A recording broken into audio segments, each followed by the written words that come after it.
Elijah.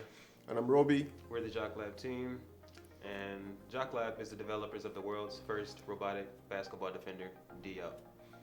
Yeah. So how did Jock Lab as a company start?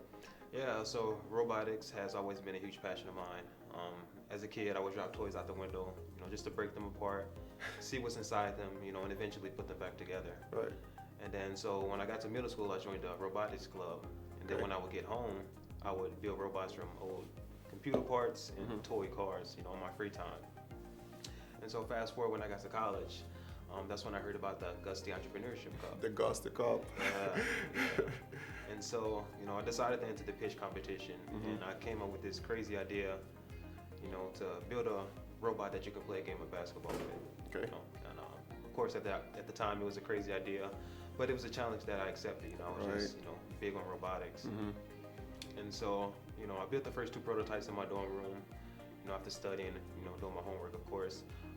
And there was a lot of testing, coding, and, just building robots. Yeah. And so eventually I entered the pitch competition and won first place. How'd I feel? I mean, it was a good feeling. Yeah. It gave me confidence that I can, continue to be an entrepreneur, be an innovator, and, just finish the basketball robot. Right. And then, so I had the science part down, that's when, and I needed the business part. And so that's when I reached out to you. Yeah. I remember that conversation very vividly. Funny enough for me, entrepreneurship has always been my life pretty much. I consider myself to be something of a serial entrepreneur. My family has always been into business. In addition to their day jobs, they always have like side businesses they would always do. I remember learning early on that every business requires capital. Pretty much, that's the big thing. You need money to make money.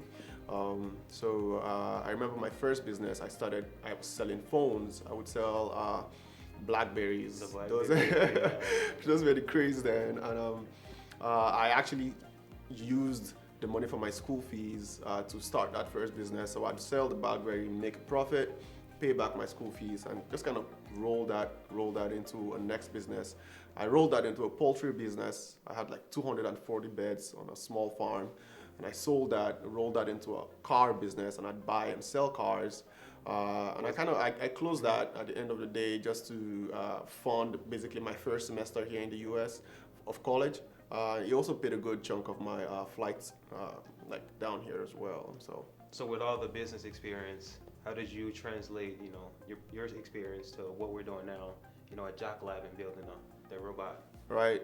I think it comes down just to that capital piece, first and foremost, that understanding of how money works and managing it. Because we've had to stay lean, we've had to like grind in-house, look for innovative ways to get our vision across, to get our results, so to speak. So just being that aspect, I have a degree in business management, that always helps. And I think the most important and in focus thing or aspect here is just that willingness, that shared willingness between both of us to keep on grinding and working on making our vision a reality. I think that's what it comes down to.